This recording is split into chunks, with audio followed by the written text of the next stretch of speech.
Hello friends, I am यश यादव और आज हम स्टार्ट करने जा रहे हैं इंटर का पहला chapter from poetry character of a happy life.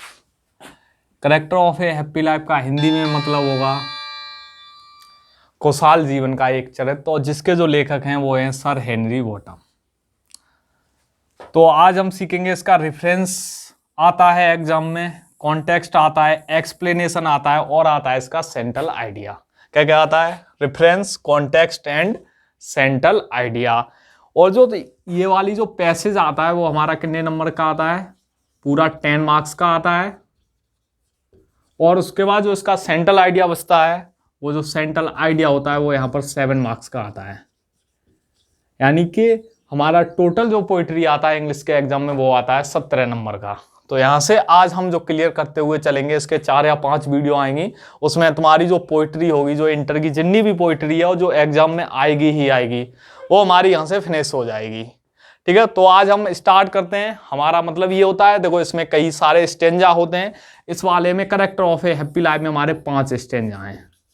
5 stanza में से कोई सा भी स्टेंजा आ जाए, हमें सीधा क्या लिखना है? रेफरेंस, कॉन्टेक्स्ट और एक्सप्लेनेशन। अगर हमारा इसका character of a happy life का अगर लगता है कि सेंट्रल आइडिया आ रहा है, तो हम कुछ नहीं करेंगे, ये जो या हमारा कॉन्टेक्स्ट लिखा है वहीं से हम क्या लिख देंगे? Central idea. वहीं से हम क्या स्टार्ट कर देंगे? Central idea. यानी दिस पोइम से लेकर के यहां तक हम पूरा लिख देंगे, तो ये हो जाएगा हमारा सेंट्रल आइडिया। अब हम इसको समझते हैं कि इसके बारे में क्या है। तो रेफरेंस हिंदी में जानते हैं, इसका मतलब क्या होता है? संदर्भ होता है। These lines have been taken from the poem character of a happy life. ये पंक्तियां जो ये ली गई हैं वो कौन सी पोएम से ली गई हैं? Character of a happy life से ली गई हैं, कंपोज्ड बाय सर हेनरी वॉटम। और जो किसके द्वारा लिखी गई हैं? सर हेनरी वॉटम के द्वारा लिखी गई हैं। अब उसके बाद एक क्वेश्चन आता है कॉन्टेक्स्ट। तो कॉन्टेक्स्ट को जानते ही हैं, हिंदी में क्या होता है? कॉन्टेक्स्ट होता है प्रसंग।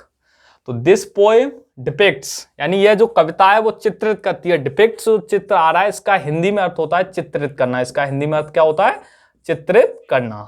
ये जो कविता है वो चित्रित करती है, क्या चित्रित करती है? द पिक्चर, यानी चित्र को, of really a happy man, एक खुशहाल व्यक्ति के चित्र को ये कविता क्या करती है? चित्रित करती है। आगे हम चलेंगे इसके एक्सप्लेनेशन पर। तो यहां से हमारी एक्सप्लेनेशन स्टार्ट होती है। Only that man is happy, इस संसार में केवल वही आदमी प्रसन्न है, इस संसार में केवल वही आदमी खुश है। Who is not slave to anyone, जो आज तक किसी का गुलाम नहीं है। स्लेव का मतलब होता है यहाँ पर गुलाम, जो किसी का क्या है बेटा? गुलाम नहीं है। आगे है ही बिलीव्स, वह व्यक्ति, बिलीव्स माने होता है विश्वास करना, जो विश्वास किस पे करता है? ट्रुथ एंड हॉनेस्टी, यानी जो सच्चाई और ईमानदारी पे विश्वास करता है वह आदमी इस संसार में क्या है? प्रसन्न आदमी है और वो सुखी आदमी है। He is not jealous of anyone, he is not jealous of anyone, और वह कभी किसी से घृणा नहीं करता है। वह व्यक्ति जो कभी किसी से घृणा नहीं करता है। He has full control over his desires, he has full control over his desires, और वह व्यक्ति जो अपनी इच्छाओं पर पूर्णतः नियंत्रण रखता है। वह व्यक्ति जो अपनी कविताओं पर पूर्णतः नियंत्रण रखता है। आगे he does not like flattery, और जो फ्लैटरी वर्ड है इस माने होता है हिंदी में चापलूसी। क्या होता है? फ्लैटरी मीन्स चापलूसी।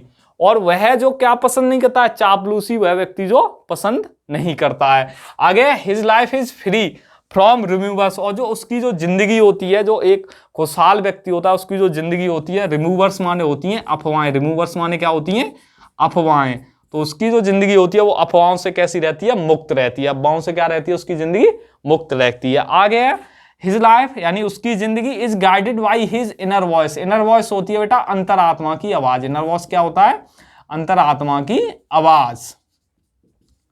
तो उसकी जो जिंदगी, गाइडेड माने जानते हैं हम लोग मार्गदर्शित होना। गाइडेड माने क्या होता है? मार्गदर्शित होना। गाइडेड माने मार्गदर्शित होना। और जो उसकी जो जिंदगी होती है वो किससे मार्गदर्शित होती है? उसकी अंतरात्मा की आवाज से। जिसकी जिंदगी मार्गदर्शित होती है वह व्यक्ति इस संसार में सबसे सुखी व्यक्ति है। आगे ही इज ऑलवेज कंटेंटेड, और कंटेंटेड होता है संतुष्ट, और वह बेटा हमेशा क्या रहता है? संतुष्ट रहता है। वह हमेशा क्या रहता है? संतुष्ट रहता है। आगे है कंटेंटमेंट, हो जाता है बेटा संतोष, और दुनिया में जो सबसे बड़ा धन है वो कौन सा धन है?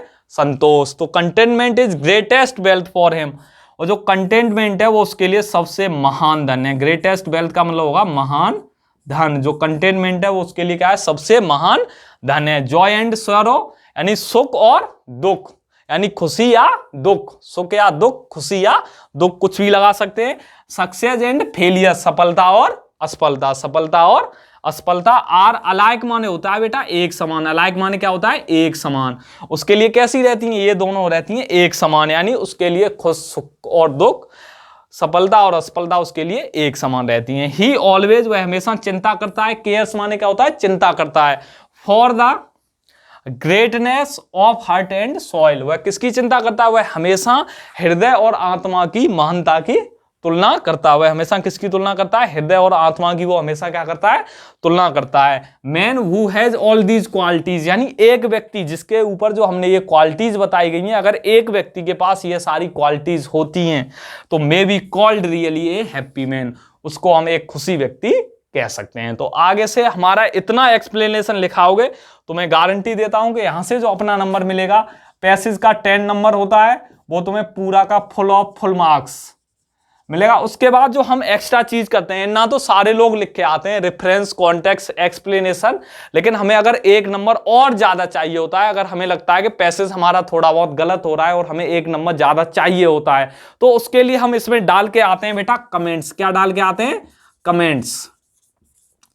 ये कमेंट्स उसी प्रकार होती हैं जिस प्रकार हिंदी में काव्यगत सौंदर्य विशेषताएं होती हैं, उसी प्रकार होती हैं जिस प्रकार हिंदी में काव्यगत विशेषताएं होती हैं। तो बेटा हमेशा कमेंट्स, चाहे कोई सा भी पैसेज आए, हम कमेंट्स अलग से याद नहीं करते। कल जो कमेंट्स होती है वो हम इसी में से बनाते हैं। जैसे हमने 3 ही कमेंट्स बनाई हैं, वो तुम्हारा पैसेज में काम कर जाएंगी, वो चाहे कोई सी भी पोएम आए। पहली जो हमने कमेंट्स बनाई है, अभी जो कमेंट्स की है हमने तैयार, तो उसमें 3 कमेंट्स हमने बनाई गई हैं अभी तक। उसमें जो पहली कमेंट्स है वो है हमारी फिगरेटिक लैंग्वेज। पहली कमेंट्स क्या है बेटा, फिगरेटिक लैंग्वेज। फिगरेटिक लैंग्वेज होता है बेटा अलंकीकृत भाषा। फिगरेटिक लैंग्वेज क्या होती है, अलंकीकृत भाषा। इसको हिंदी में भी बता दे रहा हूं, इसका मतलब होता है अलंकीकृत, अरे कैसे लिखा जाएगा, अलंकीकृत भाषा होती है। उसके बाद दूसरा होता है बेटा डिग्निफाइड स्टाइल, डिग्निफाइड स्टाइल होता है एक। और थर्ड पे बेटा हमने बनाई है didactic poem for all, didactic poem for all. तो देखो बेटा डिग्निफाइड स्टाइल होता है शानदार तरीका, शानदार तरीका। डिग्निफाइड स्टाइल क्या होता है, शानदार तरीका। और तुम्हें पता है कि जब कोई भी कवि अपनी कविता को प्रस्तुत करेगा तो वो शानदार से शानदार तरीका बनाएगा। उसके बाद है बेटा डिडक्टिक पोएम फॉर ऑल। जो भी पोएम बनाई जाती है वो सबके लिए कहीं ना कहीं शिक्षाप्रद ही पोएम बनाई जाती है। तो जो डिडक्टिक होता है इसका मीन होता है शिक्षाप्रद, इसका